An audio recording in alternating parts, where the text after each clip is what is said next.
దళితుల్ని కిడ్నాప్ చేసి అరెస్ట్ చేశారంటే దళితులను చావుగొట్టినప్పుడు మరి వీళ్ళంతా ఎక్కడ ఉంటున్నారు? దళితులను చంపేస్తున్నారు కదా, మరి ఆడవాళ్ళని చంపేస్తున్నారు కదా. మాది రక్షణ అని చెప్పి ఎలక్షన్లు అయిపోయేంతవరకు బాగానే మాట్లాడారు. అయిపోయిన తర్వాత ఎవరు వాళ్ళు ఉంటున్నారు కానీ ఎవరిని దళితులను పట్టించుకుంటున్నారు? ఆయన అరెస్ట్ చేయడానికి మరి వీళ్ళని కూడా అరెస్ట్ చేయాలిగా. ఈడ ప్రభుత్వంలో మరి దళితులందరూ చచ్చిపోతున్నారు కదా, చంపేస్తున్నారు కదా. మరి చంపేసినప్పుడు వీళ్ళని కూడా మరి అరెస్ట్ చేయాలి కదా.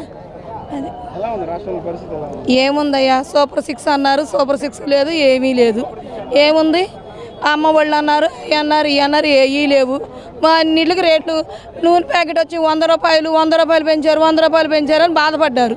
ఇప్పుడు పామాయిల్ ప్యాకెట్ వచ్చి 160 రూపాయలు. ఇవన్నీ మరి పెరుగుతుండే, ఇవన్నీ ఏం సూపర్ 6లు చేస్తాడు? సంపాదన పెంచుతానంటే సమృద్ధిగా ఉంటుందేమో అంతా అనుకున్నాము, కానీ మా నెత్తినేస్తారని మాకు తెలియదు కదా. ఎక్కడుంది రక్షణ? ఉంటే అందరూ ఎందుకు చంపిపోతున్నారు? ఆడపిల్లల్ని ఎందుకు చంపేస్తున్నారు? రక్షణ ఉంటే ఎందుకు చంపేస్తారు?